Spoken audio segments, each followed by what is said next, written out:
Hello, grade 8 students. Good afternoon to all of you. I'm Teacher Jessa, your math teacher. How are you?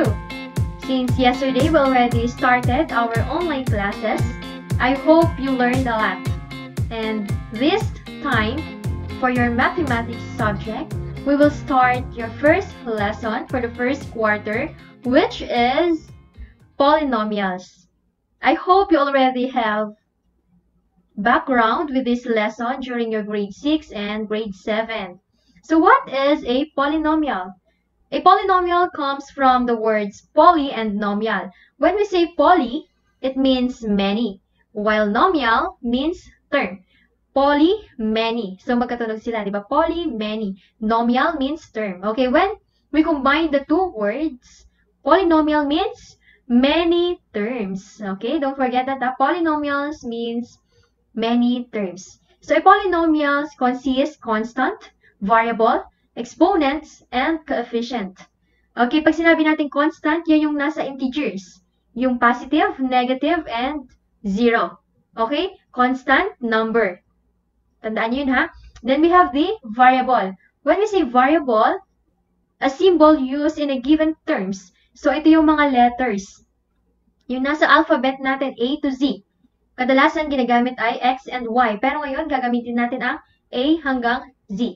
Okay? When we say constant, number. Correct. When we say variable, letters. Very good.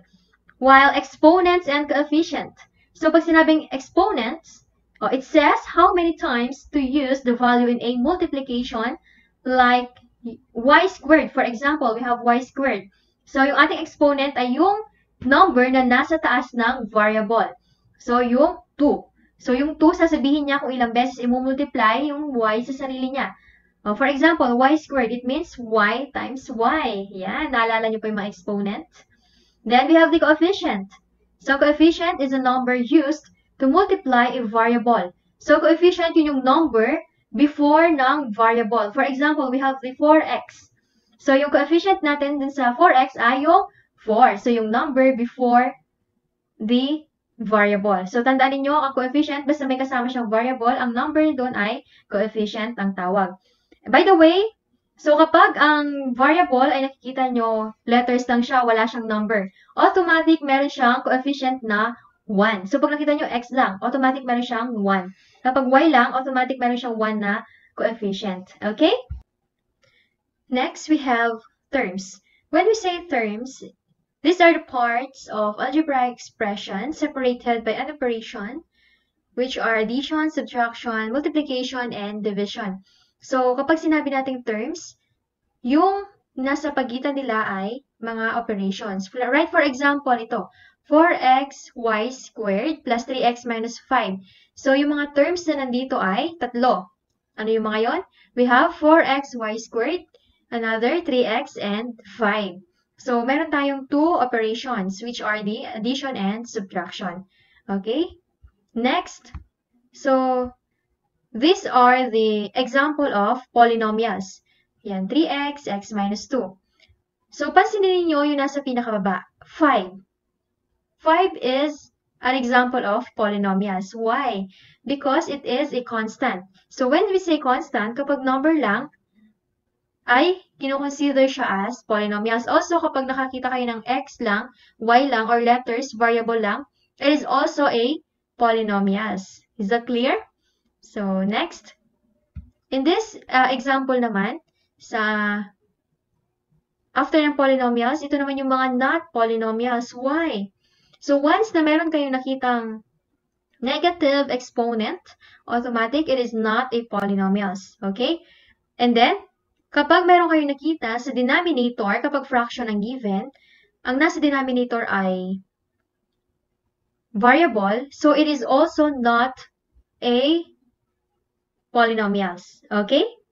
Next, kapag sa radical sign, kapag may nakita kayong radical sign at ang nasa loob ay another variable, so it is not a polynomials. Okay? Kasi magiging fraction form yung kanyang exponent. So, it is not considered as polynomials. But there are some examples na we are allowing in polynomials. Right? For example, kung kaya napansin niyo ang variable ay nasa denominator, it is not polynomials. But, once na ang variable ay nasa itaas, nasa numerator, it is a polynomials. Kasi we can divide the constant. Okay? So, once na nasa taas, pwede. Pag nasa baba ang variable, ang mga letters, it is not polynomials. Okay? Then, we have the radicand. Ito, yung last example natin. We have the square root of 2. Why it is a polynomial? Because we can get the exact value of the given, right? Kapag ang nasa loob ng radicand ay letters, it is not polynomials kasi magiging negative ang kanyang exponent. But if numbers, since we can get its radicand equivalent niya, so it is allowed and it is a polynomials, okay? Okay, let's name the given if it is a polynomials or not. In number 1, since wala naman tayo nakikitang negative exponent, di ba? Wala naman tayo nakikitang radical sign. So, therefore, it is a polynomials. Okay? Next. Oh, ayan. Ang gagaling talaga nila. So, nakikita nyo ang radical sign. So, automatic ang nasa loob ng radical sign kapag variables, kapag mga letters, it is not a polynomials. Pero, once na number yan, it is a polynomials. Okay? Next, in number 3. Okay, wala na naman tayo nilabag na rules, right? Wala namang negative.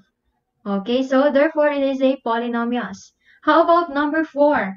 Oh, sa number 4, okay, correct. So, kung mapapansin niyo, it is a fraction. At nasa ilalim or nasa denominator ang ating variable. Kaya ito ay not polynomials. Number 5. Ayan, kabibilis talaga ng mga grade 8. Very good. So, wala na namang negative. Therefore, it is a polynomials. How about in number 6? Ayan, ang bilis, di ba? Yung middle term natin, meron siyang negative. Therefore, it is not a polynomials. Last, number 7. So, sa number 7, we have a fraction, kaya lang pareho silang number or constant. Wala naman tayong variable sa ilalim. Therefore, the last given is polynomials. Okay. Very good. Next, we also have 3 types of polynomials. So, ito yung kadalasan ginagamit. We have the monomial, binomial, and trinomial. So, when we say monomial, mono means 1, di ba? Monocycle. Meron lang siyang isang gulong. Therefore, monomial is or has 1 term. Okay? How about binomial? Bicycle. Ilan ba yung gulong ng bicycle? Meron siyang 2. Kaya ang binomial ay 2 terms. And lastly, we have the trinomial. Ang tricycle. Meron siyang 3 gulong, right? So, trinomial means 3 terms. O, yung kapag 4 now, pag 4 terms, tinatawag siyang quadrinomial. And pag 5, it's quintinomial. Kaya hindi na sila ganun ginagamit. Madalas ay 3 lang, hanggang trinomial lang. Okay? So, you name each polynomials na ibibigay ko. O, you try to answer if it is a monomial, binomial, or trinomial. Let's start. Number 1. We have 2p raised to 4 plus p squared. So, ilang terms meron tayo? Okay, so meron tayong 2 terms, which are 2p raised to 4 at saka yung p squared. So, meron tayong 2 terms, kaya pag 2, binomials, correct? So, okay, next. Oh, negative 10a. Oh, negative 10a. So, iba ang operation, iba ang sign. When we say sign, we only have 2, negative and positive. While the operation, we have 4. The addition, subtraction, multiplication, and division. So, wag kayong papalito sa dalawa, ha? So, dito, we have negative 10a. Hindi siya operation, ha? Sign. Negative. Therefore, it is monomial. Isang term lang meron tayo. How about here? Ilang terms or term meron tayo? Meron tayong very good, 3. We have 5n raised to 4. O, isang term. 10n. Okay, another term. And last, we have 10. Kaya ito ay trinomial since we have 3 terms. Next, 8p raised to 5 minus 5p raised to 2 minus 7. Okay, we have 2 operation, which are subtraction. Therefore, meron tayong 3 terms. Kaya, trinomials. Yan. Very good. Grade 8. Next, we have 5a raised to 2 minus 6a. O meron lang tayong isang operation, which is subtraction. Therefore, it is a binomial, okay? And how about this? 1. Oh, 1. It is a polynomial, right? So what is 1? A monomial, binomial, or trinomial? Yes, it is a monomial. Very good. Okay, for our last example, we have negative 7n squared plus 7n minus 4.